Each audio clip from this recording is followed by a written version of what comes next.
So I'm happy to be here in Budapest. Nagyon örülök, hogy itt lehetek ma Budapesten. On a very special day. És ez egy nagyon különleges nap számomra. It's been now 30 years since I began my research. Most van 30 éve annak pontosan, hogy elkezdtem a kutatásaimat. When I was a young man of 28 years. Amikor ugye 28 éves voltam.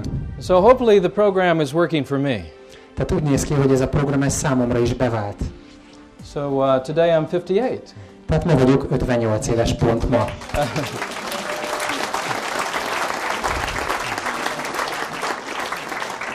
And I'm looking forward to many more years. És még így szeretném folytatni egy jó pár évig. And I know many people around the world are watching. És tudom, hogy nagyon sok ember figyel engem világszerte. What I eat, what I drink, wherever I go. Ja, mit eszem, mit iszom, bárhova is megyek, mindenki figyelnek. I know that we have a diverse crowd here. Tudom, hogy nagyon sokféle ember ül itt ma ebben a hallgatóságban. And I think several countries are represented. Sőt, több országból jöttek el ma hozzánk. And different cultures. Más kultúrák. Different lifestyles, different diets. Más étkezési szokások és életmód. Different education. Tehát más háttér, más tudás. Some medical doctors, some naturopathic doctors. Vannak itt orvosok, vannak itt természetgyógyászok. So tonight, rather than thinking outside the box, tehát ma ahelyett, hogy valami teljesen új dolgot próbálnék itt elmondani, I would like you to make your box maybe just a little bit bigger. Szeretném, hogy a ti saját gondolkodásotokat csak egy picit tágítsatok. So keep what you have. Legyen az meg, tartsátok meg, amivel már rendelkeztek tudásban. And allow me to share information with you that may make your box a bigger box to help your clients and your patients.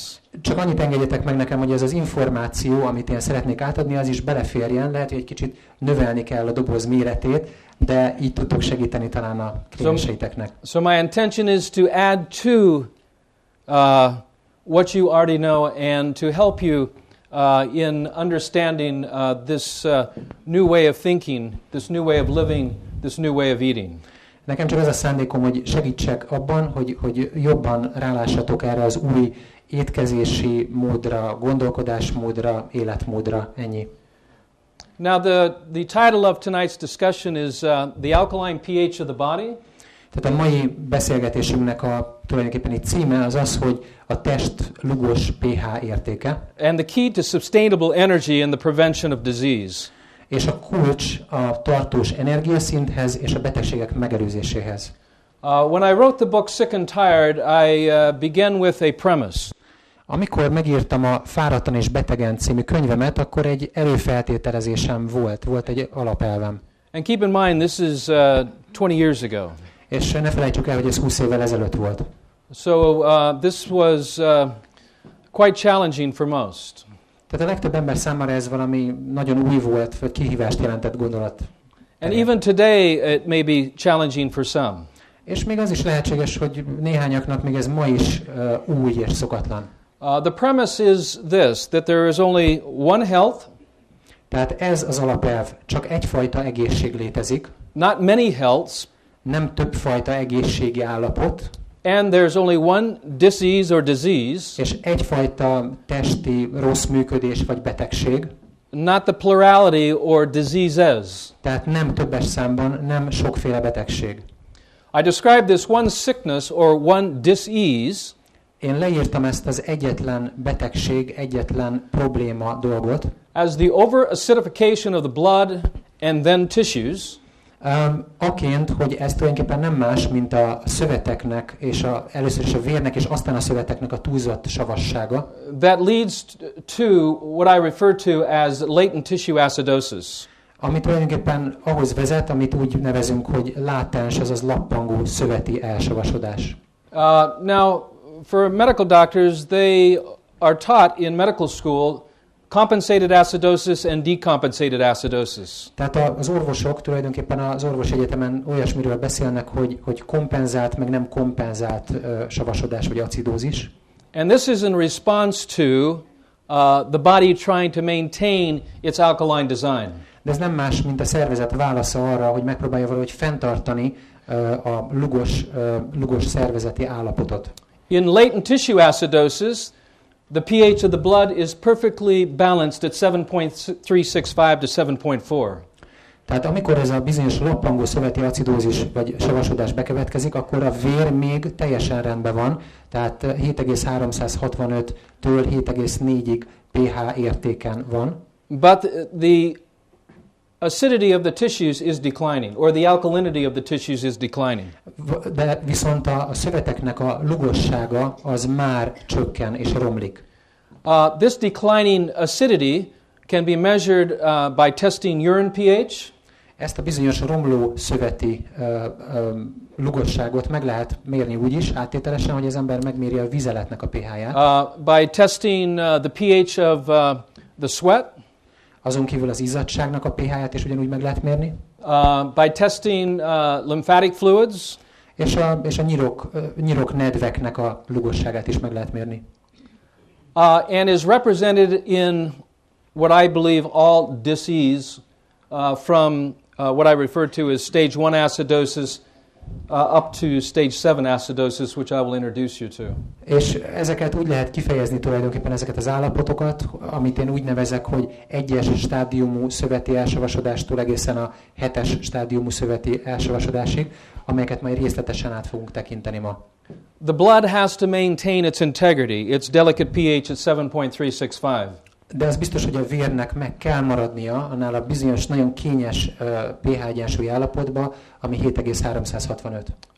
If the body is not removing acids through the 4 channels of elimination, urination, perspiration, defecation, or respiration, hogyha a szervezet már nem tudja a normál csatornákon keresztül a savakat eltávolítani, és ezek a állapot, vagy ezek a csatornák, ezek ugye a légzés, széklet, vizelet és az izzadság. Then 4 types of acids. Gastrointestinal or dietary acid. Van 4 féle sav, tulajdonképpen az étrendből származó savak. Metabolic acid. Az anyagcseréből adódó savak. Environmental acid. Amelyek a környezetből érkeznek, azok a savak. And cellular acids. És bizonyos ilyen szöveti savak. From the breakdown of cells and tissues. Amelyek abból képződnek, hogy ahogyan a szövetek lebomlanak, a sejtek lebomlanak. These acids are eliminated into the connective tissue. Ezek a savak bekerülnek a kötőszövetekbe. Which I call the acid catchers. Amelyeket úgy nevezek, hogy savhalászok. For an athlete, this is the reason for all sports injury. Tulajdonképpen a sportolók esetében ez minden, ami a sportsérüléseket okozza. The metabolic acids are not properly eliminated. Az anyagcsere folyamatokból származó savakat nem lehet elég gyorsan és elég hatékonyan kiüríteni. And are taken up into the connective tissue. Bekerülnek a kötőszövetekbe. Into the muscle. Be az izmokba. This causes stage 3, stage 4 acidosis or irritation or inflammation. Ez 3-as és 4-es típus stádiumú savasodást okoz, ami gyakorlatilag gyulladásokat jelent és irritációt. There is no sensitivity, there is no inflammation, there is no pain without a dietary or metabolic acid. Nincs tulajdonképpen gyulladás, nincs irritáció, anélkül, hogy megelőzőleg már jelenne lennének ezek a bizonyos anyagcseré folyamatok által létrejött savak. This I refer then to as latent tissue acidosis. És erre utalok úgy, amit úgy nevezek, hogy látens, azaz lappangó szöveti elsavasodás. If the acidity continues, hogyha ez az elsavasodási folyamat még tovább folytatódik, the blood will respond by pulling calcium or magnesium ions from other tissue. Erre úgy válaszol a szervezet, hogy a vér kálcium és magnézium ionokat hoz el, vagy rabol el a szövetekből. In serological studies we can see then increases in calcium leading to hypercalcemia in the blood.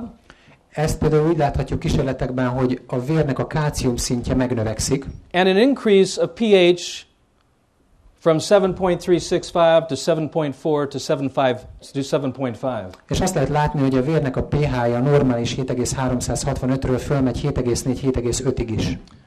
This is a marker when we see compensated acidosis in the blood, that the blood is trying to purify itself by throwing acidity out into the tissues and pulling alkalinity into the blood. Ez pedig nem jelent mást, mint hogy a szervezet úgy próbál védekezni, hogy behúz lúgosító ionokat a vérbe, és próbálja a kötőszövetekbe kinyomni a savasságot, a savakat.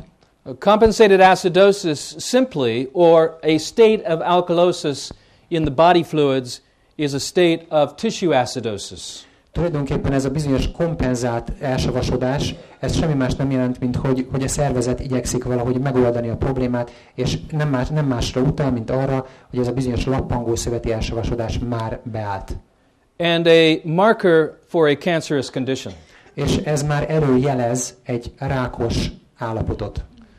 The reverse is then true when the body runs out of alkaline buffers. De ennek a megfordítottja is igaz, amikor a szervezetnek már nincs több tartaléka, lugos tartaléka. Trying to maintain the alkaline design of the blood.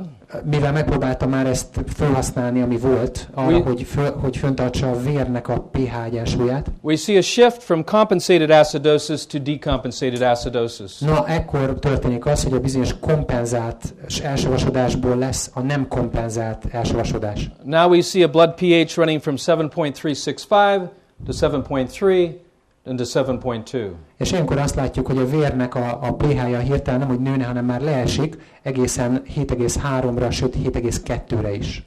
We see this in all cases of cancer. Minden rákos megbetegedés esetében pontosan azt látjuk. Where there is tissue wasting.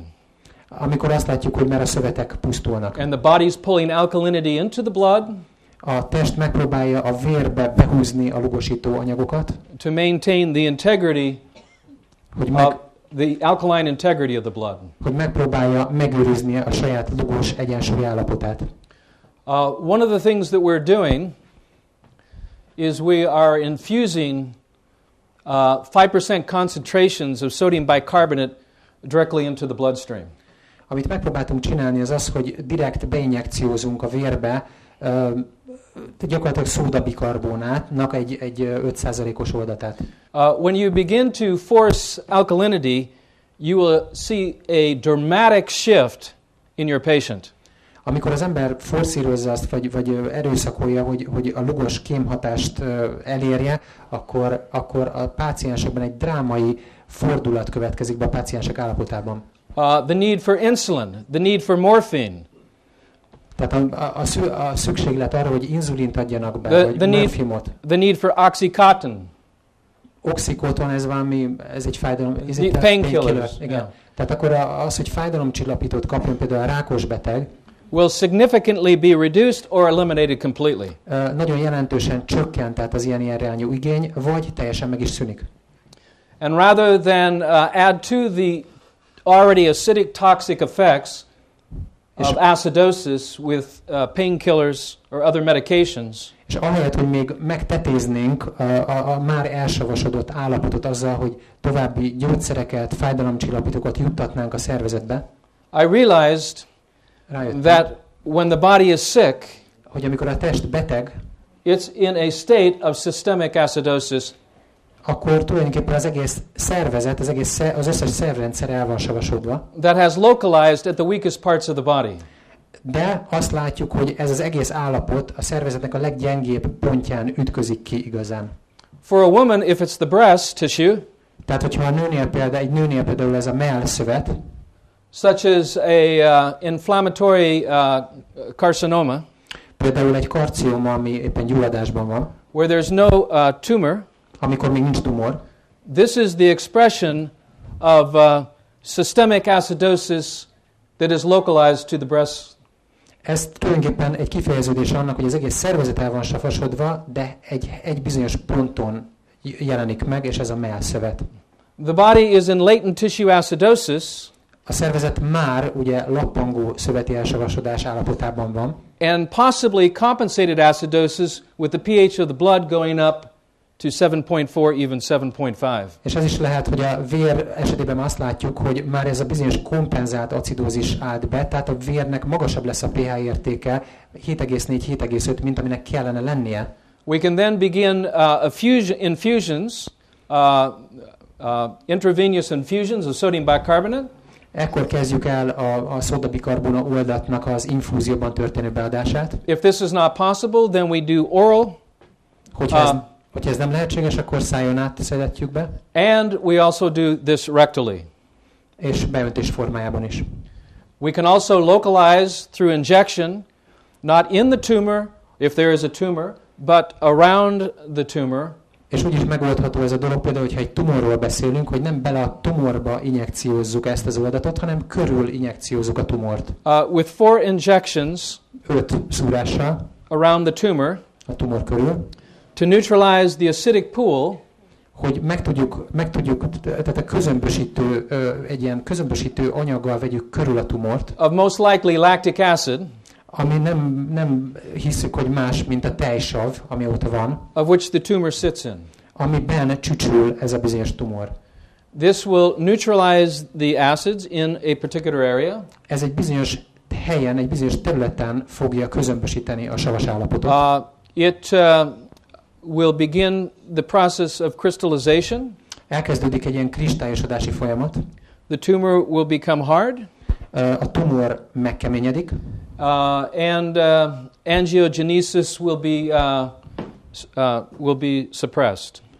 És nem fog tovább tudni növekedni. És az érképződés? Lecsökken. Tehát akkor az érképződés gyakorlatilag egyre alacsonyabb szintre kerül. Now I am assuming that you know something about pH. Én azt feltételezem, hogy mindenki itt a teremben tud valamit a pH-ról. But a question comes up, and we hear this many times from other patients. De azért egy kérdés általában fel szokott merülni, és ezt sokszor halljuk a betegektől. When they're asking their oncologist, amikor megkérdezik az onkológust, or their endocrinologist, vagy az endokrinológust, for diabetes or cancer, a diabétesszel, tehát a cukorbetegséggel vagy a rákkal kapcsolatban. Does diet have anything to do with this? Megkérdezik egyszerűen, hogy vajon az étrendnek van ehhez az állapotomhoz köze? No, I'm sure it's not the case here in Hungary. Hát lehetséges, hogy Magyarországon nem ez van. So I would never say that you would say this. Én nem mondanám, hogy bármikor is ezt mondjátok. But in the United States, de az Egyesült Államokban, generally speaking, általánosságban beszélve, medical doctors will generally say, you can eat whatever you want. Azt mondják az orvosok ilyen esetben, hogy hát bármit megehet, amit csak kíván. There is no connection between what you eat and the disease. Nincs kapcsolata között, hogy mit fogyaszt el, mit eszik meg, és a betegsége között. Well, I don't understand this. Én nem igazán értem ezt a hozzáállást. I mean, we know that a particular lifestyle, such as smoking, pontosan tudjuk, hogy egy bizonyos életmód, például éppenséggel a dohányzás, is a risk factor for lung cancer. Az a tüdőráknak az egyik rizikófaktora. The World Health Organization has done a 10-year study. Az Egészségügyi Világszervezet 10 éves tanulmányát hozta nyilvánosságra. Showing specific foods. Meg kimutatva, hogy bizonyos ételek that cause specific cancerous conditions. Pont bizonyos típusú rákos megbetegedéseket okoznak. Yeah. In the United States, az Egyesült Államokban, those who have the highest incidence of colon cancer, a legtöbb, tehát akiknél a leggyakrabban fordul elő a vastagbélrák, are those whose diet is primarily or in the majority animal protein. Ez pontosan azoknál következik be, akiknek az étrendje legnagyobb részt állati fehérjékből áll. For those who are having challenges or cancerous conditions of the breast or the prostate, azoknál pedig, akik mellrákos állapotokba jutnak, vagy prostatarákkal küzdködnek. This is a result connected to dairy products. Ez direkt módon összefüggésbe hozható a tejtermékekkel. And bread. És a kenyérfogyasztással. In fact, I like bread. Tulajdonképpen én is szeretem a kenyeret. I had a piece of bread today. Ma is ettem egy kis szeletet. But it was maybe yeast free, I hope. Whole bread, not bleached flour, white flour. Reméljük, hogy ez élesztőmentes volt, és azt is reméljük, hogy nem sima lisztből készült, fehér lisztből, hanem teljes kiörlésűből. But there are correlations between bread and breast cancer. De összefüggést figyeltek meg a kenyérfogyasztás és a mellrák között. Now I'm going to explain many things, and I know that we have only a few hours together, and but there are two points that is the foundation of my work. Tudom, hogy itt nagyon sokáig magyarázhatnék, azt is tudom, hogy csak kevés időnk van együtt, egy néhány óránk, amit itt együtt tölthetünk, de két olyan dolog van, amivel el szeretném kezdeni, mert ez az alapja mindennek. And since, not my words, but other doctors who work for me, és nem az én szavaimmal, hanem olyan orvosoknak a szavaival élve, akik velem együtt dolgoznak. They have said this. Ezt mondták. This is Dr. Neil Solomon, who was the head of Johns Hopkins. Tehát ez Dr. Neil Solomon, aki a John Hopkins Egyetemnek volt a feje. Was President Nixon's nominee for Surgeon General. És Nixon elnök őt akarta megválasztani egy kulcspozícióba, kormányzati pozícióba. We serve on a committee for healthy communities for the United Nations. Együtt mind a ketten tagjai vagyunk egy olyan bizottságnak, amelyet az Egyesült Nemzetek Szövetsége működtet, ilyen egészségügyi bizottság. He said this about my research. Ezt mondta kutatásaimról. If Dr. Young's theories can be proven, hogyha Dr. Young elméletei bebizonyosodnak, they will revolutionize the biology and medical world as we know it today. Akkor ezek az elméletek forradalmasítani fogják a biológiát és az orvostudományt, ahogy azt ma ismerjük. Okay, here it is simply. Itt van ez egyszerűen. Bacteria is born in us and from us. A baktériumok bennünk és belőlünk születnek. Strep, staph, anthrax, E. coli. Különböző baktériumtípusok. Comes from within, not from without. Belülről jönnek kifelé, nem pedig kívülről kerülnek belénk. When you have the deterioration or the acidification of the tissue, amikor a szövetek elsavasodnak és aztán széthullanak, the tissue has to adapt to the environment. Akkor a körülvevő szövet muszáj, hogy a környezetéhez valamilyen módon idomuljon. This is what I refer to as body warming. Ezt nevezem én úgy, hogy testfelmelegedés. You know this word, body warming? Ismeritek ezt, hogy testi felmelegedés? I'll give you another word. Adok egy másikat. Global warming. You know this word? A globális felmelegedést azt mindenki ismeri. What does global warming have to do with acidity? Mi a köze vajon a savasságnak, vagy a savaknak a globális felmelegedéshez? It has everything to do with acidity. Minden, tehát abszolút köze van. What does body warming have to do with acidity? És vajon a test felmelegedésnek mi köze van a savassághoz? It has everything to do with acidity. Nagyon sok köze van. What we view then in the macro world, amit látunk a makrovilágban, is the same thing I've been viewing for the last 30 years at the micro world. Az teljesen ugyanaz, amit én megfigyeltem a mikrovilágban, a sejtek szintjén az elmúlt 30 évben.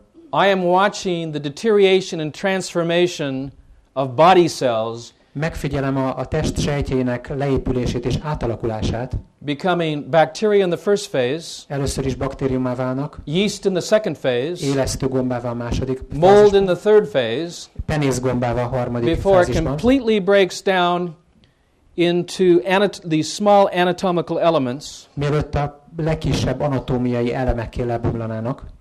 Theoretically either to be eliminated by the body, és elméletileg ilyenkor a szervezet ezt vagy kiüríti, or incorporated into the regeneration of new cells. Vagy más sejteknek az újra termelésének a folyamatához használja föl ezeket. This takes the germ theory and throws it on its back. Tehát ez a baktérium teóriát ezt teljesen, hogy mondjam, tacsra teszi. For in the treatment of any infectious condition then, bármilyen fertőzött állapotnak a kialakulásához, I had to come up with a new word. Kellett, hogy legyen egy új szavam.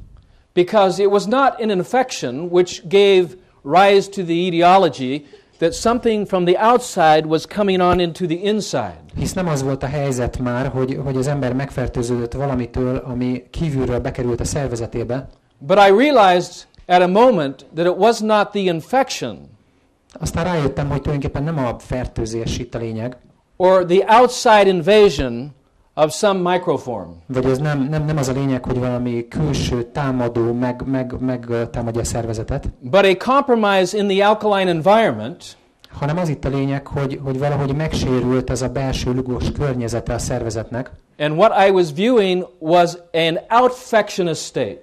És amit láttam, az nem egy megfertőződés kívülről, hanem tehát egy belülről kifele menő fertőzés. So an infection in reality is an outfection, not an infection. Tehát valójában ugye egy fertőzés az nem abból áll, hogy az ember elkap valamit, hanem hogy belül kifejleszt valamit.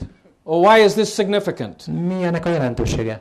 Because it takes the focus off the cell and puts the focus on the environment around the cell. Ennek az a jelentősége, hogy levesszük a figyelmünknek a nagy részét a sejtről, és áttesszük arra, hogy mi veszik körül a sejteket.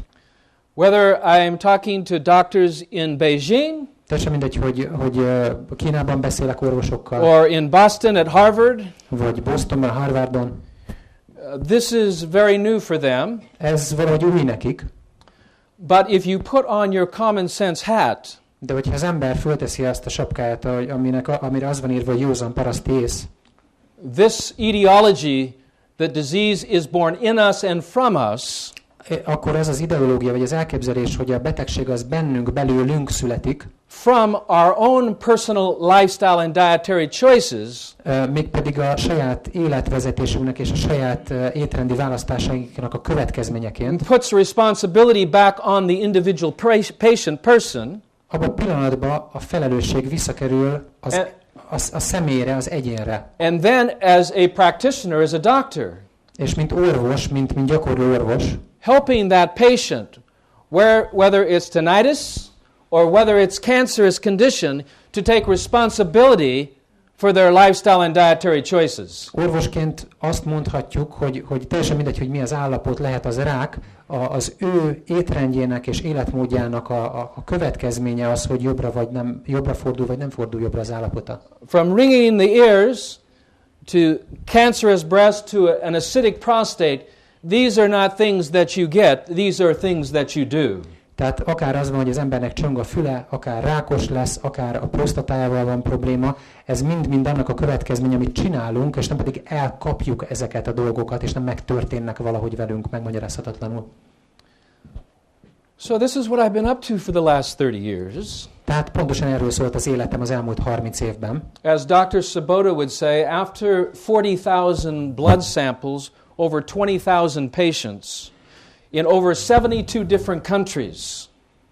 Tehát ahogyan egy orvos mondta, 20 000 vérminta és 40 000 páciens után, és miután 20 országban voltam. These are the two foundational theories. Ez a két alapvető elképzelés. Summarizing 30 years of research. 30 év összefoglalásaként, összegzéseként. The human body is alkaline by design. Az emberi test lugos állapotú, úgy van megszerkesztve, hogy olyan legyen. Every part of the body, from your urine to your tears to your sweat to the interstitial fluids to the blood serum, all should be in an alkaline state. Minden a szervezetben, a könyvtől az izzadságig, a vérig, a nyirokrendszerig, mindennek lugos állapotban kell lennie. And can be controlled with lifestyle and dietary choice. És ezt meg lehet oldani, lehet irányítani az életmód által és az étrendi választásaink által. If you have an acidic meal of animal protein and a glass of wine or a beer, hogyha az ember eszik valami olyat, amiben állati fehérje van, és utána ráiszik egy kis pohár bort, the effects of that are shown in the morning pH urine. Ez már is feltűnik a reggeli vizeletnek a pH értékében. What is currently acceptable as urine pH is somewhere between 5.5 to 7.5. Tehát jelen pillanatban azt tartják normálisnak, hogyha a reggeli vizeletnek a pH-ja az olyan 5,5 és 7,5 között van valahol. In my world, nothing below 7.2 on urine pH is acceptable. Számomra az én világomban semmi, ami 7,2 alatt van reggeli vizelet pH-ként nem elfogadható. The urine is not a product of the blood, but it is a product of the tissues. A vizelet az tulajdonképpen nem a vérnek valamifajta produktuma, hanem a szöveteknek.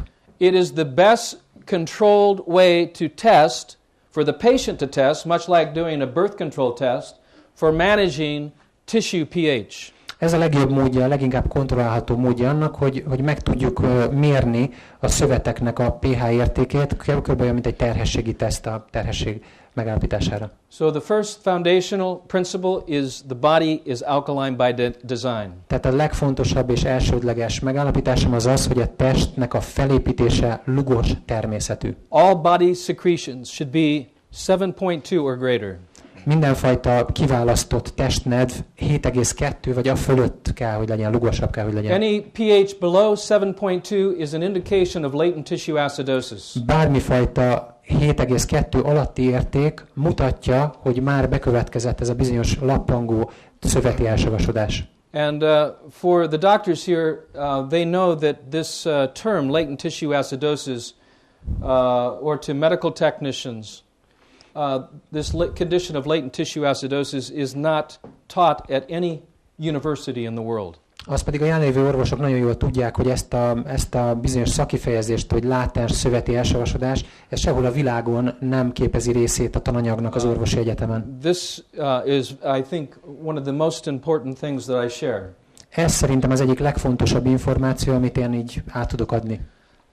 When we are dealing with diabetes, Például, hogyha cukorbajjal and van dolgunk, blood sugars are high, amikor a vércukor magas, urine pH is low. akkor a vizelet pH-ja mindig alacsony. Okay, when we raise alkalinity Amikor a of the lugos, tissues, blood and tissues, we force alkalinity in the blood, which then the blood forces out into the tissues. Urine pH goes up, blood sugars go down. Tehát amikor pedig elérjük azt, hogy forszírozzuk a szervezetben, tehát a lugosságot fokozzuk azáltal, hogy bejuttatunk lugos anyagokat, akkor először a vérnek a pH-ja is vissza fog menni, és azt látjuk, hogy a vércukor szintje csökken, és a vizeletnek a pH-ja pedig megnő. So the first foundational principle, the human body is alkaline design. The second principle, all body functions are acidic. Tehát míg az első alapvető elv az volt, hogy a szervezet lugos természetű, lugos felépítésű, ugyanígy a második alapvető elv az az, hogy az összes testműködés, a szervezet összes működése savas. Diet produces acid. Az étrend savakat visz be. To a lesser or greater degree. Többé-kevésbé. Metabolism creates acid. Az anyagcsere mindig savas. To a greater or lesser degree. Többé-kevésbé. If you are exercising, you create more acid.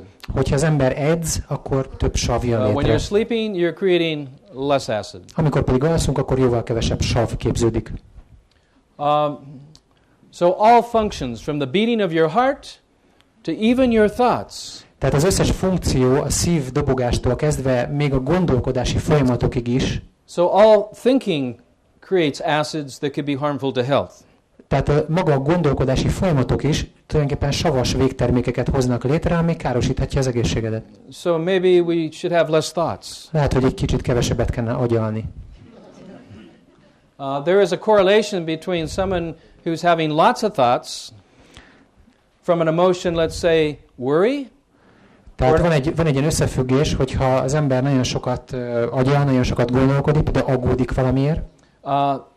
These acidic thoughts of worry, fear, anger can lead to a thought attack or a heart attack. Tehát akkor ezek a dolgok, hogyha az ember például nagyon fél, vagy nagyon aggódik, vagy nagyon negatívan gondolkodik, akkor ez egy olyasmihez vezet, amit én úgy nevezek, hogy gondolatroham, ami megelőzi a szívrohamot. Most of those individuals who go to the emergency room because of a heart attack, tehát a legtöbb olyan ember, aki bekerül az intenzívre szívrohammal, 80% or greater, körülbelül 80 vagy annál is több százalékok, was from a thought attack first. Először egy gondolatrohamot szenvedett el. Okay. So the last 40 years, tehát az elmúlt 4 évben, I've been researching the effect of one's lifestyle and diet and how it impacts the blood and the acid-alkaline balance of the body. Azt vizsgáltam, hogy az étrend és egyáltalán az életstílus hogyan hat a testre, és hogyan befolyásolja ezt a bizonyos lugos felépítést, hogyan tolja el. Which makes my research quite unique. ami a kutatásaimat eléggé egyedülállóvá teszi. You tell me what you're eating, and I will tell you what disease you will have. Tehát megmondod, hogy mit eszel, én meg megmondom, hogy milyen betegséged van. And I will tell you the symptoms. És még a tüneteket is elmondom. I look at one drop of blood, I will tell you where you're at, and I will tell you within 6 to 12 months what you're going to be expressing in the form of symptomologies. Tehát egy csepp vért megnézek, ami tőled származik, és talán meg tudom mondani, hogy most hol tartasz, és hogy mik a kilátásaid tünetek tekintetében a következő 4-6 hónapra. I don't know if you know this gentleman, Tony Robbins. Nem tudom, hogy ismeritek ezt a fiatalembert, yeah. Tony Robbins. He's a motivational speaker. Ő egy ilyen motivációs tréningeket tartó előadó, jól ismert. Tony had cancer, brain cancer. Tonynak agydaganata volt, agyrákja. Pituitary tumor. Egy tumor. Yeah. You can see what he's eating there is broccoli. Látszik, hogy mit fogyaszt itt, mi van előtte? Brokkoli. Now I don't know what you had for breakfast, but that's what I had for breakfast. Nem tudom, hogy ti mit reggeliztek, de én ilyesmit. And we now have university studies that show that broccoli not only prevents cancer, but will reverse cancer. És vannak olyan tanulmányok most már, egyetemekről származó tanulmányok, amelyek azt bizonyítják, hogy a brokkoli nem csupán megelőzi a rákot, hanem még vissza is fordíthatja. So part of our treatment is not just infusing alkalinity into the bloodstream. Tehát a kezelésünknek nem csupán az a jellege, hogy bejuttatjuk ezt a szódabikarbona oldatot a szervezetbe infúzióval. By using sodium bicarbonate, but by using foods that also support the alkaline design of the body. Hanem egyúttal azt is figyelembe vesszük, hogy olyan ételeket egyenek a betegeink, amelyek elősegítik a lúgos állapot visszaállítását. The proanthocyanidins and the icanthocyanids in broccoli are antioxidants, and antioxidants are antacids that neutralize the acids of diet and metabolism. Olyan speciális anyagok találhatók a brokkoliban, amelyek tulajdonképpen sav lekötő hatásúak, vagy sav közömbösítő hatásúak. So for all cancerous conditions, tehát mindenféle rákos állapot kialakulásához, all of our patients, and even diabetics, for all health challenges. Tehát mindenfajta ilyen rossz egészségi állapotnak a kezeléséhez. Our patients can eat as much as they want and as often as they want. Annyit tehetnek a mi klienseink, amennyit csak akarnak, és ahányszor szeretnének. If they follow two rules. Hogyha két szabályt betartanak. The first rule, the food has to be green. Az első, az ételnek zöldnek kell lennie. The second rule, it has to be liquefied. A második pedig, hogy folyós állapotúnak kell lennie ennek. Or juiced. Vagy kifacsart lének. Yeah. So, you know this famous basketball star? Van ez a híres kosárlabdajátékos sztárunk. Shaquille O'Neal. O'Neal. 7 foot, what is he? 7'1", 7'2". When he came to me as a patient, 330 pounds. That's in kilos. That's 165 kilos. Igen, tehát amikor eljött, hát látszik, hogy egy jó nagy darab gyerek, de amikor eljött hozzám, mint beteg, akkor olyan 160 kiló volt már. His contract calls that he has to be under 300 pounds or he has to be under 150 kilos. Tehát a lényeg az, hogy a szerződésében előírták neki, hogy nem lehet a testsúlya több mint 150 kiló, és ezért jött el. Here's a big man with lots of muscle. Yeah, itt ez a nagy ember a rengeteg izmával. Where am I going to get my protein if I don't eat animals? Azt mondja, hogy Jézusom, hogy fogom a fehérje bevitelemet megoldani, hogyha nem ehetek állati fehérjét? I say you're going to eat like a horse and a cow. Mondtam neki, hogy semmi probléma, úgy fogsz táplálkozni, mint egy ló vagy egy tehén. But if I eat like a cow and a horse, won't I be weak and tired and have no energy? De érvelt ez ellen, hogy azt mondja, hogy ha én ezeket eszem, mint egy ló vagy egy tehén, akkor nem lesz energiám, teljesen legyengülök. Just the reverse. De nem, pont ellenkezőleg. He had more energy. Több energiája lett. You see?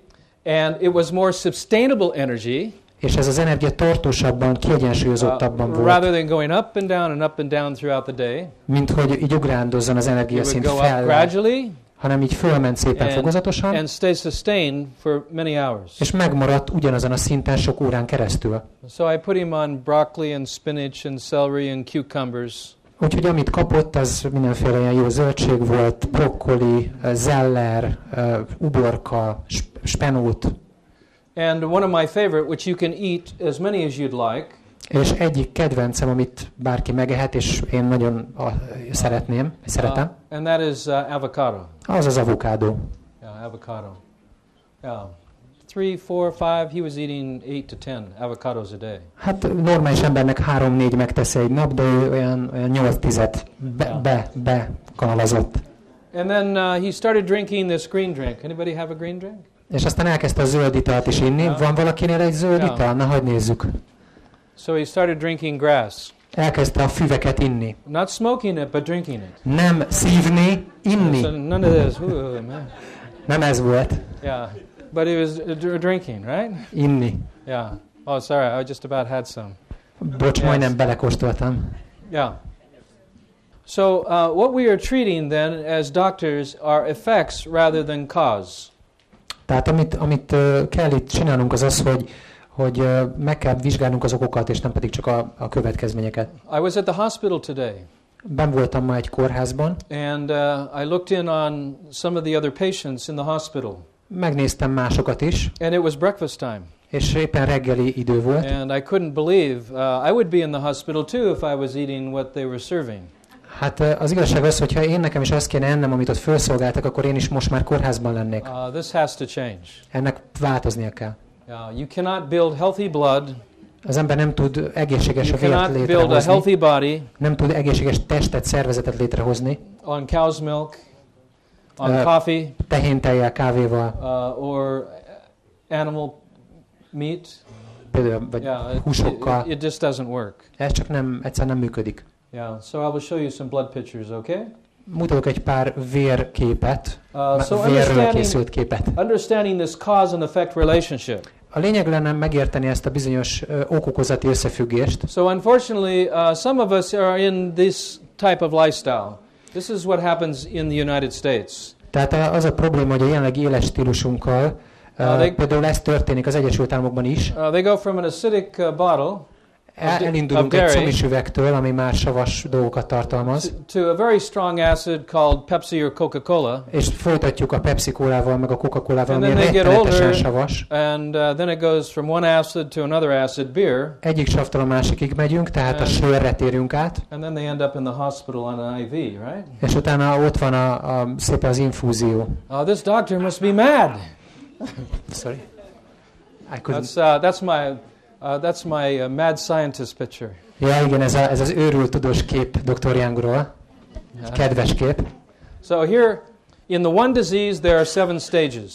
Tehát ebben a bizonyos elméletben, hogy egyetlen egy megbetegedés létezik, nem zárja ki, hogy több stádiuma létezik annak a megbetegedésnek. The first stage of acidosis is enervation. Az első stádium az gyakorlatilag ilyen alacsony energiaszint, enerváltság. The second stage of acidosis is sensitivities or irritation. A második pedig az, hogy ilyen irritációk, allergiák keletkeznek. Now, we can reverse 100% of the time all allergies. Az összes allergiát teljesen el tudjuk mulasztani mindig 100%-ban. Whether they be food or whether they be environmental. Mindegy, hogy ilyen környezeti ártalmakra allergiás az illető, vagy valamilyen ételre. This is very, very simple. Ez baromi egyszerű. Any skin eruptions are a result of acids being eliminated through the skin rather than through normal urination. Bármifajta kiütés, amit látunk a bőrön, az csak annyit jelent, hogy a szervezet a bőrön keresztül próbálja kiválasztani azokat a savakat, amit normálisan már nem tud másképp. Phlegm or catarrh is third stage acidosis. Ez micsoda? Gyulladás? Váladékozás? Hurut, köszönöm szépen. Jó, tehát a hurut. Igen, az a harmadik stádium. This is the body secreting alkaline buffers to neutralize the acid in order to protect healthy tissue. Ez azt jelenti, hogy a szervezet megpróbál ilyen lugos testnedvekkel védekezni a savak ellen, és így ezt kiválasztani. Does Hungary have cases of fibromyalgia, lupus? Magyarországon ismerünk ilyen lupuszos eseteket? Maybe conditions related to spirochetes, which is another issue, but I don't have time I can talk about, called Lyme's disease. Lyme-kór. Yeah, these are all acidic conditions which I refer to as stage 4 acidosis. Ezek mind ilyen elsavasodott állapotok, amelyekre úgy utalok, hogy acidózis savasodásnak a következménye. Remember, when we're in body warming, due to overacid, what happens to tissue? Tehát emlékezzünk csak vissza, hogy mi történik akkor, amikor a szervezet... It transforms into bacteria. Tehát a szervezet, amikor ezt a felmelegedést átéli, mivel túl sok sav van, do we reverse the Lymes by using antibiotics to kill the bacteria? Tehát az a kérdés, hogy például egy Lyme-kórt meg lehet-e fordítani úgy, hogy az ember antibiotikumokat ad? This does not work. Sajnos nem. With this science, this will put an end to the use of antibiotics. Ez a fajta új biológia, amiről beszélek, ez gyakorlatilag azt jelenti, hogy beszüntetjük majd, hogy nem az antibiotikumok használatát úgy, hogy vannak. So rather than anti-life, we have a process to reestablish alkalinity through hyperalkalinization so that tissue can be restored and toxic waste products or biological forms can be then eliminated from the body. Tehát az a lényeg, hogy ugye az antibiotikum az azt jelenti, hogy anti-élet, és ahelyett, hogy ezzel élnénk, ezzel az eszközzel inkább visszaállítjuk a szervezetnek a lugosságát, és ezzel megerősítjük, és ezzel képessé tesszük arra, hogy kiválassza azt onnan belülről, aminek el kéne távoznia, és így helyreáll az egészség. The beauty of this is there are no negative side effects from hyperalkalization. A gyönyörű ebben a dologban az, hogy nincs semmifajta mellékhatása annak, hogyha a hiperlugosítást csináljuk. As doctors, we know the negative side effects of antibiotics. Ugyanakkor orvosként tudjuk, hogy az antibiotikumnak számos mellékhatása van. Especially long-term use of antibiotics. Különösen, hogyha hosszú távon használjuk őket. So, catarrh, which is stage 3, stage 4 inflammation, dealing with any aches, pains, arthritis, these are resolved through this hyperalkalization process. És tulajdonképpen, ha megnézzük, hogy ez a hurratos állapot után a 4-es típusú, ezek a különböző gyulladások, fájdalmak, ízületi gyulladás, ezek mind visszafordíthatók. Stage 5 acidosis can be seen under MRI, PET scans, in some cases X-ray, where we actually see calcifications of acidity. Tehát azt mondja, hogy ez az ötös stádiuma az elsavasodásnak, az nagyon meg lehet figyelni különböző módokon, röntgensugárral, meg egyéb módokon, hiszen ilyen megkeményedett szövet darabokat látunk. So if we have any oncologists in the room, hogyha van itt onkológus, the question is what comes first? The calcifications? Tehát az a kérdés, hogy mi jön előbb? Előbb jön a kalcifikáció? Or the tumor? Vagy pedig a tumor? If we are seeing calcifications on the breast or in the brain, hogyha látunk különböző kőképződést az agyban, vagy pedig a mellben, these are the way in which the body protects itself from excess acidity. Így próbál a szervezet védekezni a fölösleges vagy túlzott savasság ellen, köveket hoz létre. Calcifications of the breast always precedes tumor formation.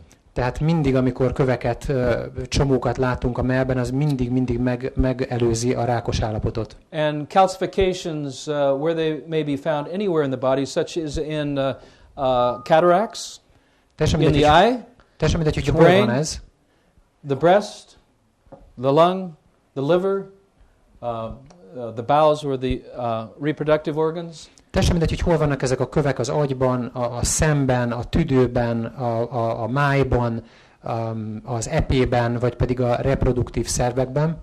What precedes the calcification is dietary and metabolic acid. Ami ezt a bizonyos kőkialakulást megelőzi, az mindig az anyagcsere miatti sav terhelés. And further evidence that the body is in latent tissue acidosis. És egy további bizonyíték arra, hogy a szervezet a látens szöveti elsavasodás állapotában van. And seeing deficiencies in alkalinity in the urine and the saliva pH. És látjuk azt, hogy a nyál és a vizeletnek a pH-ja már alacsony, tehát nem megfelelő. And a possible increase such as found in compensated acidosis in blood pH. És azt is láthatjuk, mint például a kompenzált acidózis esetében, hogy a vérnek a pH-ja viszont már magasabb, mint a normális. In the condition of atherosclerosis, például a csontritkulás esetében, this is further evidence of the body protecting itself az érelmeszesedés esetében from dietary and metabolic acid. És azt látható, hogy ezek a lerakódások azért jönnek létre, mert a szervezet így védekezik az elsavasodás ellen. In the case of hypercholesterolemia with an increase of total cholesterol or an increase in low density lipoprotein. Tehát látjuk ugyanezt látjuk a koleszterin színnek a növekedésével, amikor mindegy koleszterin érték növekszik, vagy amikor csak az egyik, az pedig az alacsony this is koleszterin. an indication of acidosis. Ez is az elsavasodásnak egy mutatója. Cholesterol is not the problem, nem a koleszterin a probléma, but the body's solution to neutralize and buffer acidity. Hanem éppen, hogy a szervezetnek a megoldása arra, hogy tudja pufferelni, hogy tudja tárolni, vagy hogy tudja közömbösíteni a túlzott savat. The continued acidic lifestyle and diet, if not changed, will lead then to stage 5 acidosis or atherosclerosis and artery blockage leading to heart attack or stroke.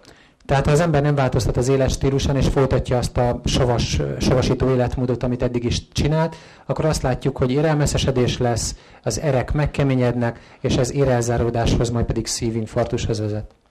If it continues, it goes to acidosis, goes to ulcerations. Aztán mindenfajta üszkösödés. And degeneration. Fekélyesedés lesz, és leépülés, szövetpusztulás. MS, ALS, Parkinson's, cancers. Parkinson betegség, ez a szklerózis multiplex. Osteoporosis, all of these are conditions of the body trying to reestablish its alkaline design, and the effects are these conditions. És tulajdonképpen a szervezet még ekkor is próbálkozik azzal, hogy valahogy helyreállítsa az eredeti lúgos jellegét, de ez már nem sikerül.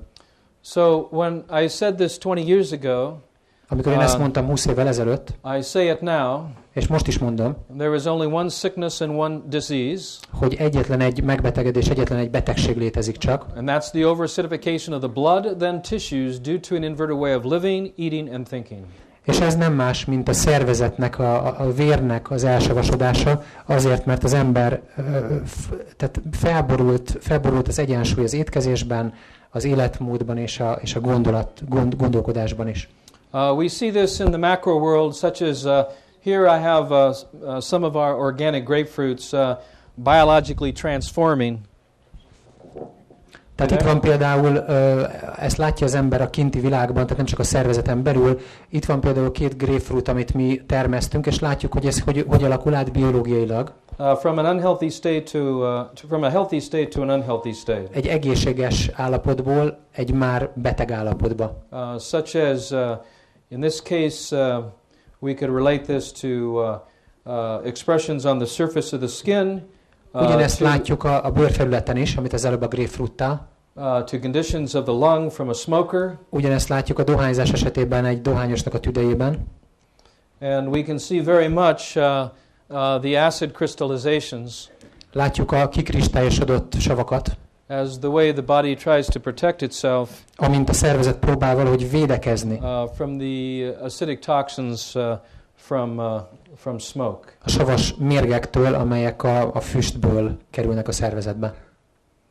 Cigarettafüstből. Because of time, I will just touch on a few thoughts on cancer and my work there. Mivel időszűkében vagyunk, csak egy néhány gondolatot így érintőlegesen a rákkal kapcsolatban, és hogy én mit végeztem ezzel kapcsolatban. Current medical science is trying to find the cause and the cure of cancer by focusing on the genetics or the DNA and on the cell itself. Tehát jelenleg az orvostudomány egy olyan úton van, ahol próbálja megtalálni a ráknak az okát, meg a gyógyítását is, úgyhogy megnézi a genetikus vonalat, megnézi a DNS-t, és ezáltal próbál valahogy közelebb jutni az igazsághoz. I would suggest to you that cancer is not a cell, but it is actually a poisonous acidic liquid that affects the cell, giving rise to a cancerous cell rather than a cancer cell. Tehát a helyzet az úgy néz ki az én véleményem szerint, hogy nem úgy van ez, hogy vannak egyszer csak ráksejtek, hanem úgy van, hogy van egy elsavasodott állapot, és az a környezet, ami körülveszi a sejteket, azok befolyásolják rosszul a sejteket, és ebből alakul ki egy ilyen savas, rákos állapot. So in the condition of a cancerous state, the focus is on the fluids of the body, not the cell itself.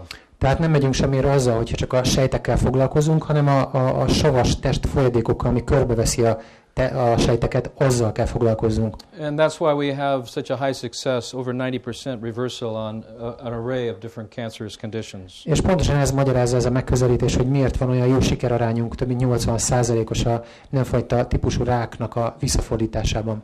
So a cancerous condition is not a localized problem that metastasizes. Tehát nem arról van itt szó, hogy ez egy helyi probléma a rák, mert úgy értem, hogy az egy bizonyos helyen a szervezetben megjelenő probléma. A cancerous condition is a systemic acidic condition that localizes then to the weakest parts of the body. Hanem arról van szó, amit már elmondtam, hogy a teljes szervezet el van savasodva, és az ott ütközik ki, ahol a szervezet a leggyengébben tud védekezni. The tumor formation is the body's attempt to encapsulate spoiled cells to protect healthy tissue. És a tumorképződés nem más, mint a szervezetnek egy védekező mechanizmusa, hogy körbe vegye valahogy egy ilyen szinte betokosodjon az a rész, ami már el van rohadva szó szerint. And is very much the way in which the body protects itself. És ez semmi más, mint a szervezeti védekező mechanizmusa. From cells that spoil and produce acids that can spoil other cells. Annak a folyamatnak a megállítása, hogy vannak rohadó sejtek, amelyek más sejteket megfertőznek, és aztán ez a folyamat, hogy ne terjedjen túlságosan ki. Much like taking a spoiled apple. Nagyon hasonló ez ahhoz, hogy az ember vesz egy rohadt almát. A rotten apple and putting it in a bushel of healthy apples. Aztán beleteszi egy nagy tál rendes, még egészséges alma közé. The acids from the apple will spoil all the rest of the apples, and there's a chain reaction. Tehát ez gyakorlatilag egy láncreakció, amit meg tudunk ilyenkor figyelni. A rohadt almából származó savak megfertőzik gyakorlatilag a többi almát is, és ez így elterjed az egész tálban. The body intelligently stops that process. A test intelligens módszere ennek a folyamatnak a megállítására. Through the formation of fibrin monomers which crosslink. Különböző olyan szövetek, olyan szövetvédő hálónak a létrehozása, forming the tumor. Amely végül egy tumort alkot. A scientist in 1912, Alexis Carrel 1912-ben, aki egy tudós volt. He removed a minute piece of heart muscle from an unhatched chicken embryo. Kivett egy csirke embrióból, annak is a szívizmából egy kis részt. He put it in a Pyrex flask of his design. És belerakta valamibe, nem tudom mibe, valaki ezt tudja esetleg? And every 48 hours he changed the fluids. És minden 48 órában kicserélte a folyadékot. Putting in the proper alkaline minerals. Beletette ebbe a folyadékba a megfelelő lúgosító ásványanyagokat. And when he stopped this after 20 years, the heart died. És amikor ezt leállította 20 év után, akkor ez a szívizom darab tehát elpusztult. The secret on Carrel's chicken heart surviving for 20 years lies in the knowledge that the cell is only as healthy as the fluids it's bathed in. És ebből az volt a következtetés, hogy ez a csirke szívnek a túlélése 20 éven keresztül abban a tudásban gyökerezett, hogy a sejt csak annyira egészséges, amennyire az a folyadék, amiben lebeg. This is early documentation of my theory of alkalization. Ez egy nagyon korai dokumentációja annak a fajta elképzelésnek, amit én lúgosításnak nevezek manapság. Later, Otto Warburg, who received the Nobel Prize in Medicine in 1932, Otto Warburg, aki 1932-ben kapott Nobel-díjat, orvosi Nobel-díjat, suggested when the pH is wrong, azt mondta, hogy amikor a pH rossz, oxygen falls, az oxigénszint esik, cells respire in an anaerobic environment by fermentation, giving rise to increased acidity. Akkor a sejtek úgy próbálnak lélegezni, hogy egy oxigénmentes környezetben tehát gyakorlatilag rohadás által próbálnak megmaradni. So cancer is a result of an acidic environment. Tehát ebből az következik, hogy a rák az semmi más, mint egy savas környezetnek a végterméke. And can very much be prevented or reversed. Nagyon is megelőzhető, vagy nagyon is visszafordítható. Through an alkaline lifestyle and diet. Hogyha az ember lúgosító életmódot folytat és lúgosító ételeket eszik. Here are some serological samples of blood. Itt van egy pár vérminta. These are healthy red blood cells. Ezek egészséges vörös vértestek. They're round, they're even in color, even in size, even in shape. Tehát teljesen szimmetrikusak, világosak, tündökölnek úgymond, és nincsenek összetapadva, kerekek, és jól néznek ki egyáltalán. This is the blood of a cancerous condition. Ez pedig egy rákos állapotban a vér. Here we see the beginning of a tumor formation. Itt pedig egy tumor kialakulásának lehetünk a tanúi. Incorporating a white blood cell. Vannak benne fehérvérsejtek. Yeast cells. Vannak benne élesztősejtek. In a fibrin net. És egy ilyen szövetvédőháló keletkezik. Metabolic and dietary acids coat the red blood cells. A savak veszik körbe. Causing red blood cells to stick together. A vörösvértesteket, amelyek így aztán összeragadnak. This is a very visual test.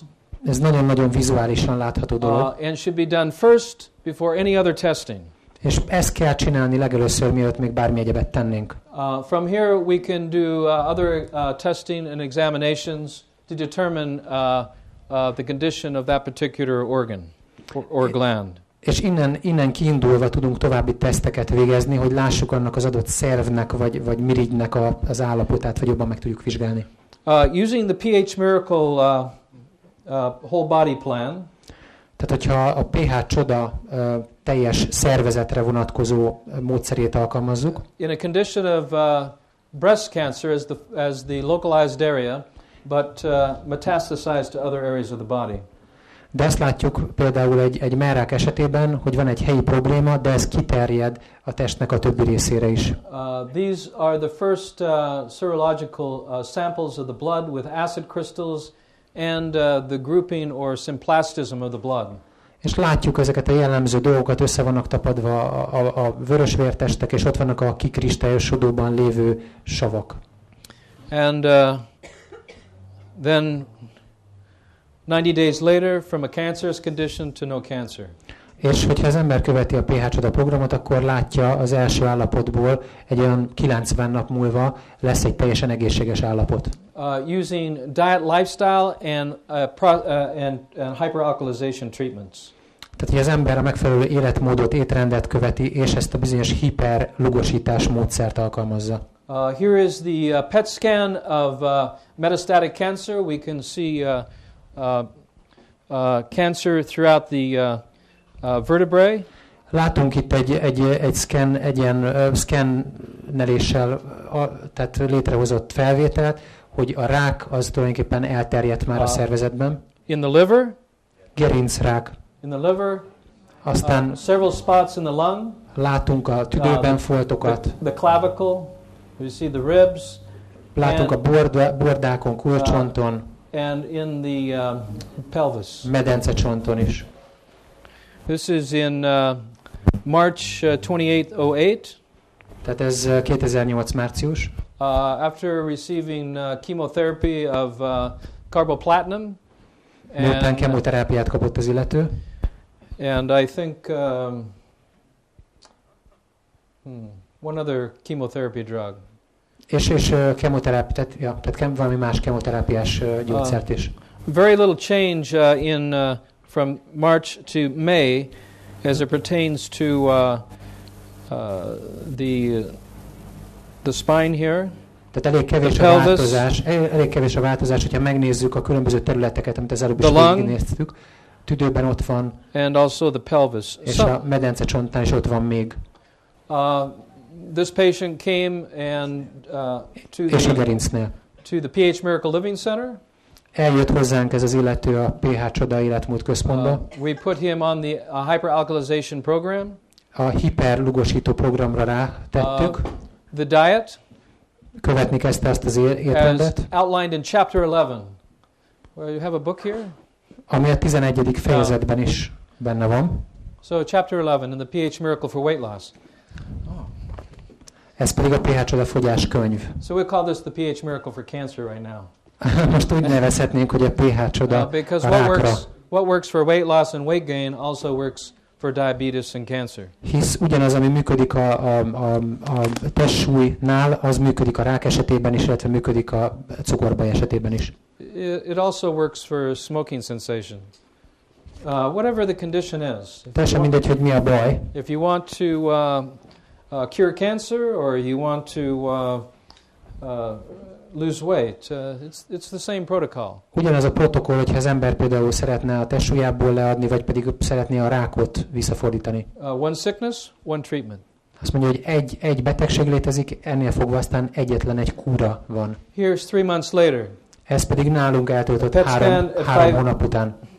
This is after using the PH Miracle protocol. Miután a PH Csoda protokollt alkalmaztuk. And here's the blood profile. És itt a vérkép. From an acidic state to an alkaline state.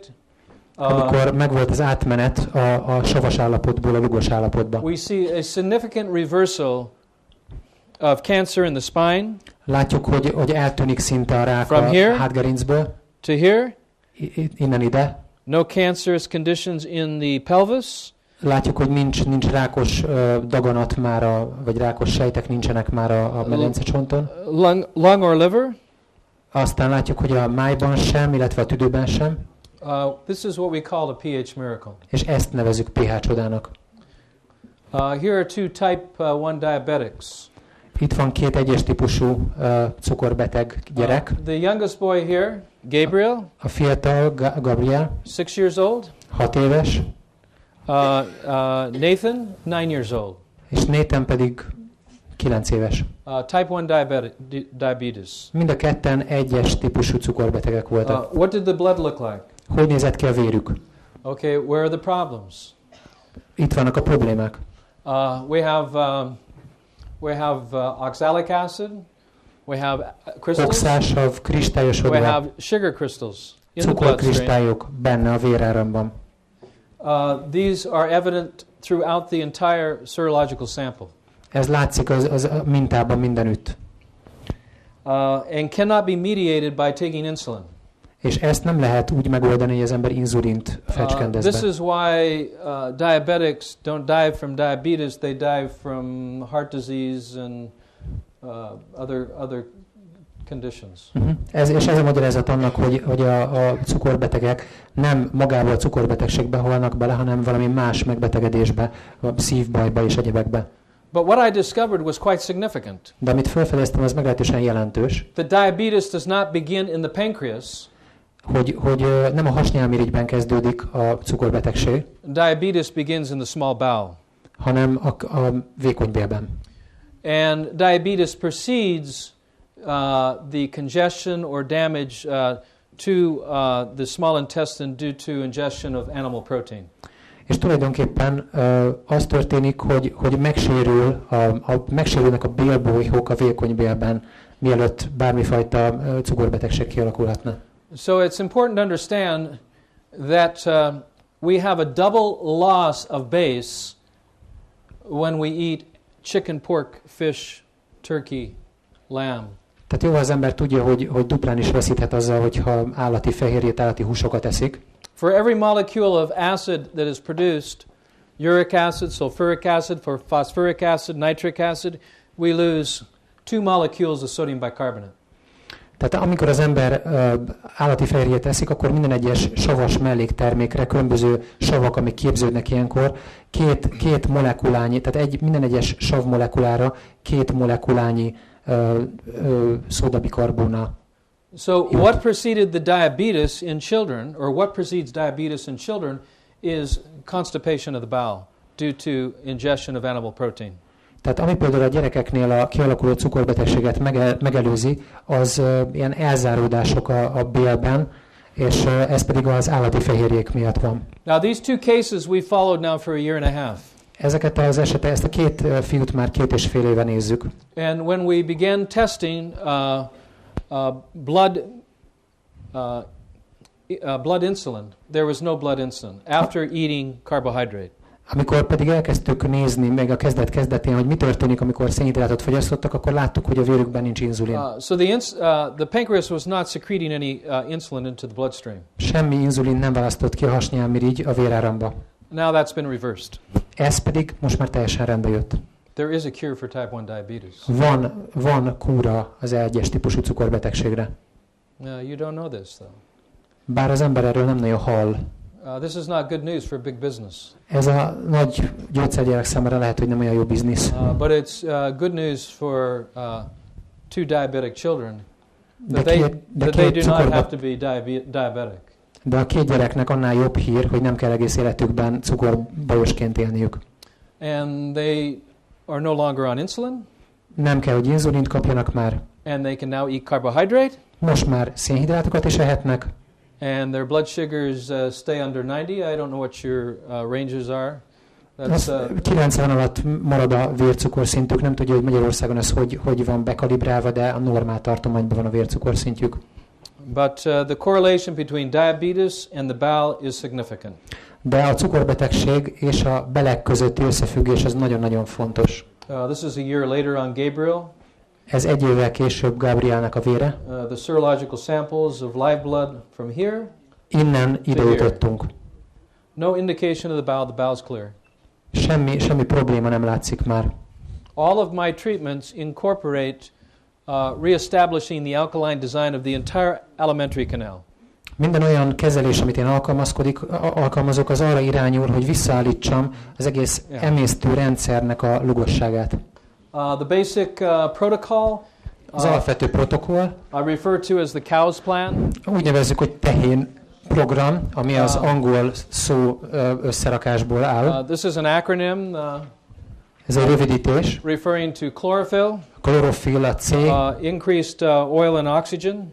Aztán megnövelt olaj és oxigénbevitel, az O. Hyperalkalizing with alkaline water. A hiperlugosítás a lugos vízzel történik, az a W.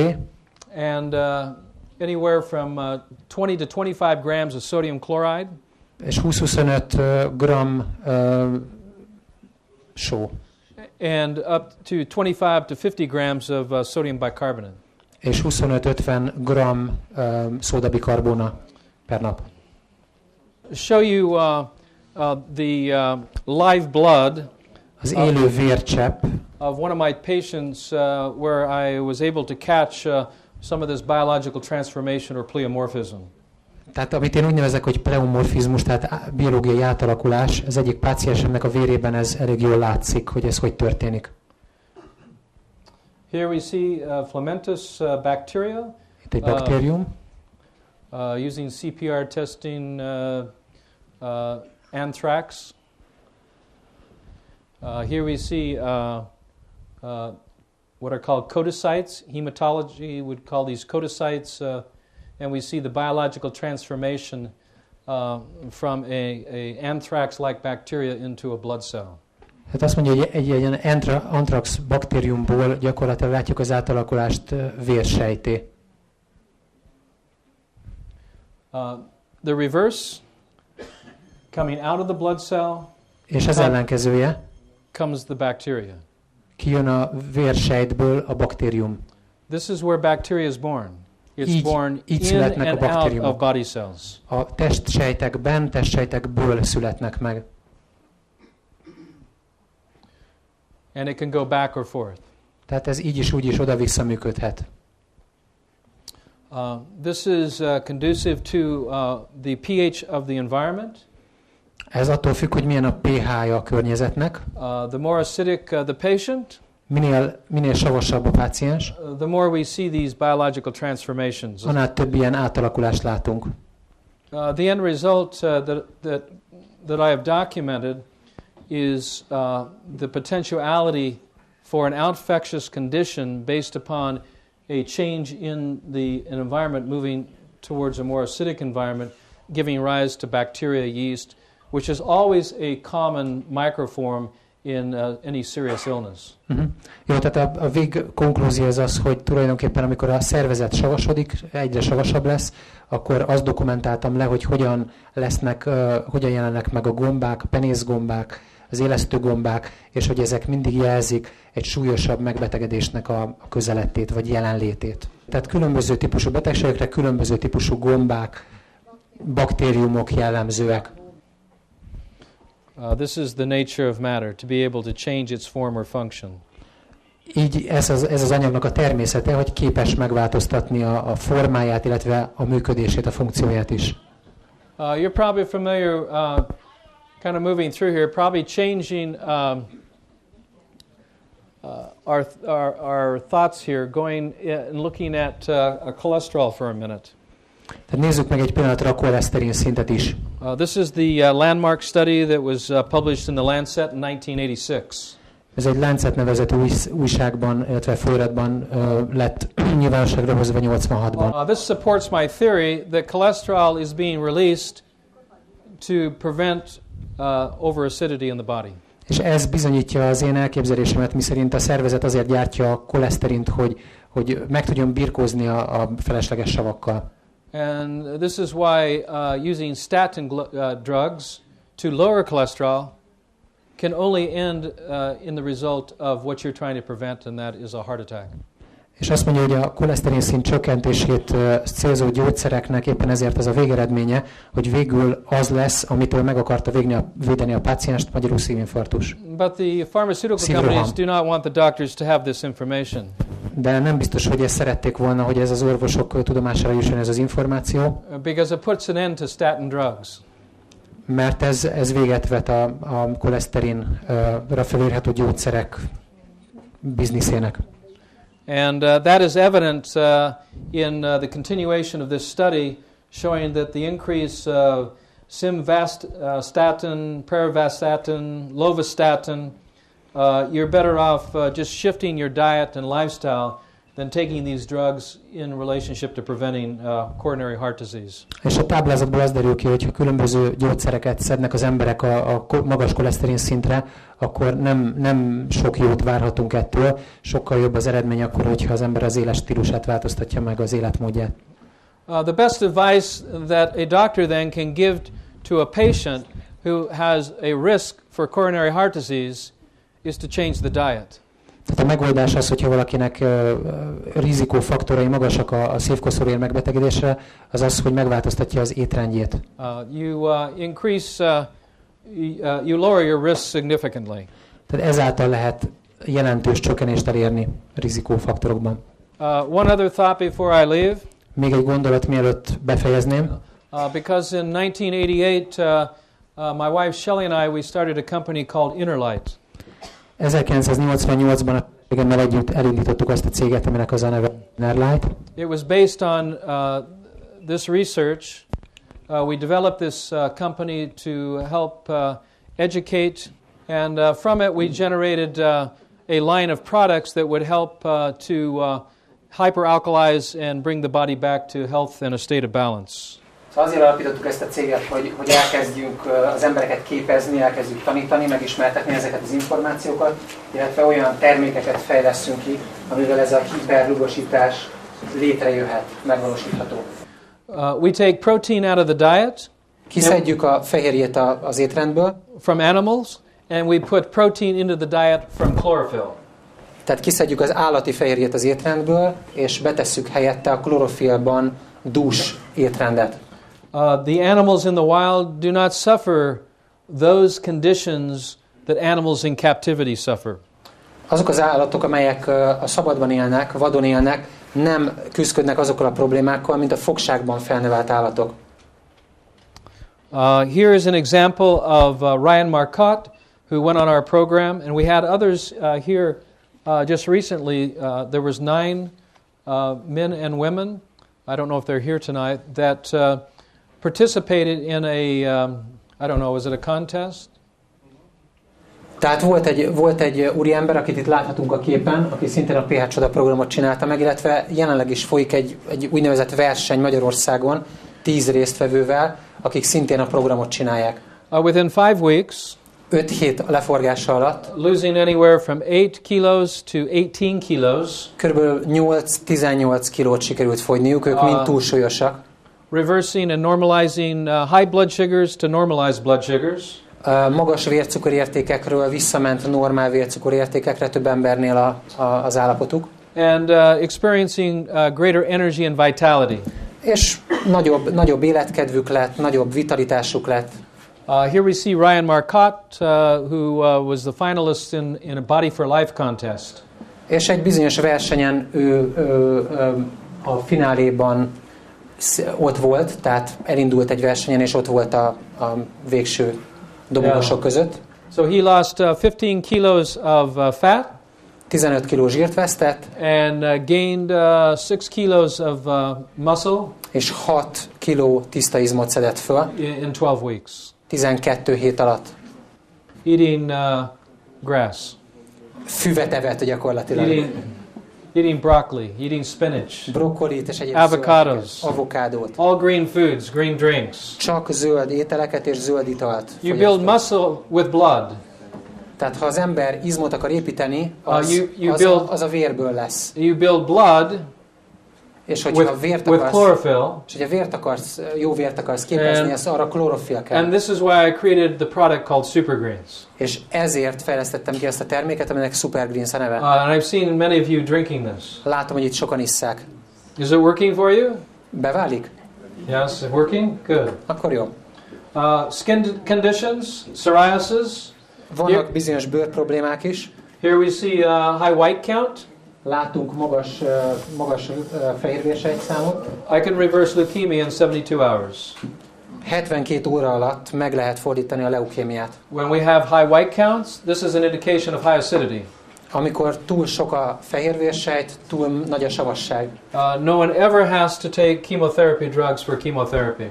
Soha senkinek nem kell kemoterápiás gyógyszereket szedni. I have to start on this green diet and hyperalkalizations. El kell kezdeni a zöld étrendet, és el kell kezdeni a hiperlúgosítást. And this is what happened for this woman in 30 days. Ez pedig 30 nap alatt történt a hölgy arcával, amit az előbb láttunk. The center part of the molecular structure of blood and chlorophyll are identical. Tehát a központi része a klorofillnak és a vörös és a hemoglobinnak az gyakorlatilag ugyanúgy néz ki. Interlight for the first time I have had them release one of my concentrations of chlorophyll from barley grass. Tehát amikor először állítottunk elő egy terméket, akkor árpafűből készítettünk egy klorofill terméket. You can administer this orally. Ezt lehet szájon átszedni. Rectally. Beöntéssel. Or through an IV. Vagy pedig intravénásan. It is 100% sterile. Teljesen steril. And it does not exist in Hungary. Ez sajnos Magyarországon nem elérhető. Until now. Eddig nem volt elérhető. This is going to make a huge difference in the health of Hungarians. A magyarok egészségét illetően ez elég nagy változást fog hozni, hogy most már elérhető. I am so certain about what I'm telling you. Én annyira biztos vagyok abban, amit mondok, that this will revolutionize medicine here in Hungary. Hogy szerintem ez Magyarországon is forradalmasítani fogja az egészségügyet. And what an exciting time to be part of a health revolution. És ez egy jó idő arra, hogy az ember egy ilyen egészségügyi forradalomnak a részesévé váljon. That can not only change lives, but save lives. Nem csak megváltoztatjuk az életeket ezzel, hanem meg is mentjük. I just have one last point to cover. Egyetlen egy utolsó dolgot még szeretnék áttekinteni. That is important in my work. Ami nagyon fontos a munkásságomban. And that's the primary site for blood production. És ez az elsődleges helye a vérképzésnek. In 1952, 4 scientists did serological studies and tissue studies on rabbits and pheasants. 1952-ben 4 tudós végzett kísérleteket nyulakkal és fácánokkal. They would starve the rabbits and the pheasants. Éheztették a fácánokat meg a patkányokat. They would do autopsies. A nyulakat. They would do an autopsy to see where the concentrations of blood were coming from. Tehát felboncolták őket, hogy lássák, hogy a vérnek a koncentrációja hol a legnagyobb. They found that this to be the case that in all the rabbits and the pigeons that the concentrations of blood was coming from the bone, particularly the bone marrow. Tehát úgy látták, úgy vették észre, hogy a fácánoknál is és a nyulaknál is a csontvelőben volt a legnagyobb koncentrációja a vörös vértesteknek. From this research, we now have our current etiology that blood is produced in the marrow of the bone. És ez az a kutatás, amire az egész mostani ideológia épül, hogy a csontvelőben születnek a vörös vérsejtek. This is not the case. De hát nem erről van szó. This is a secondary effect. Ez egy másodlagos másodlagos hatás. Like rabbits and pheasants, when you're starving, blood is produced out of body cells. Ez tulajdonképpen annyi, hogy amikor éheztetjük a fácánokat, éheztetjük a nyulakat, akkor a test sejtjeiből lesznek vérsejtek.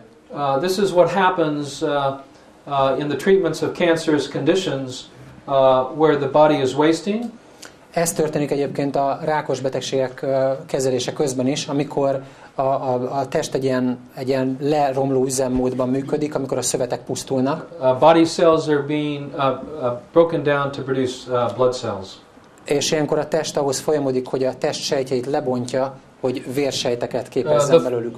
The focal point for a cancerous condition is not in the bone, it's in the bowel. A lényeg, hogy amikor egy rákos állapotot szeretnénk megváltoztatni, akkor nem a csontvelővel kell foglalkozni, hanem a belekkel. It is here, in the crypts of the intestinal villi, where blood is manufactured. Így gyakorlatilag a bélfalon lévő kis bélbolyhok között, illetve a bélbolyhoknál jönnek létre a vörös vérsejtek. This is the primary site of stem cell production. Az őssejtek is itt képződnek elsődlegesen. Coming from the transformation of the food that we eat. Egyszerűen úgy, hogy átalakul az étel, amit megemésztünk, amit megeszünk. When we have damage to the intestinal villi, amikor a bélbolyhok sérülnek valami miatt, through an acidic diet, legfőképpen egy savasító étkezési stílus miatt, especially from animal protein, és különösképpen az állati fehérje fogyasztása miatt, then we can't produce healthy blood. Akkor nem képes a szervezet egészséges vért. And if we cannot produce healthy blood, ha pedig erre nem képes, we cannot produce healthy body cells. Akkor nem lesznek a test sejtjei, a szervek sejtjei sem egészségesek. Science is now taking skin cells and through reverse transformation creating stem cells.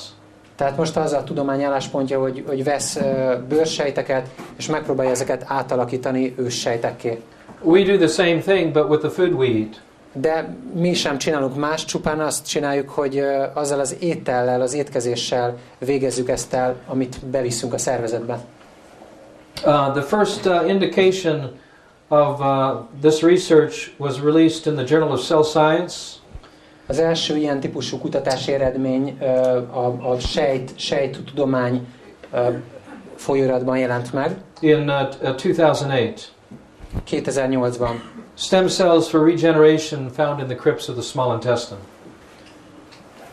Őssejtek, amelyek regenerálják a szervezetet, ezek a vékony bélben találhatók meg. So where we have imbalances anywhere in the body, tehát hogyha bármilyen ilyen felborult egyensúly állapot van a szervezetben, we have to first bring health to the bowels. Akkor először a belek egészségét kell helyreállítani. And so any protocol has to address this particular issue. Tehát bármilyen protokoll, bármilyen módszert alkalmaz az ember, ezt figyelembe kell venni, és ezzel foglalkozni kell. For those who are interested in my protocol for cancer, I'd be more than happy to share that with you. Tehát ha valakit érdekel, hogy a ráknak a visszafordítására milyen protokollt alkalmazok, akkor nagyon boldogan megosztom ezt bárkivel, aki or for diabetes as well. Vagy ha valaki a cukorbajra vonatkozó tudásomat szeretné megismerni. The only caveats that would be different would be the infusion using IVs of sodium 5% sodium bicarbonate. Az egyetlen különbség gyakorlatilag az, hogy intravénásan adom be a szodabikarbonát oldatban. And the concern is throwing the patient into hyperalkalosis. És gyakorlatilag ezzel az a cél, hogy hiperlugos állapotba hozzák a pácienst. But I can assure you, when you throw your patient into hyperalkalosis, your patient symptoms reverse. De mondhatom nagy nyugalommal, hogy amikor az ember hiperlugosítást alkalmaz egy páciens esetében, akkor a tünetek azok visszafejlődnek, illetve megszűnnek. You can test this theory out for yourself by going slowly.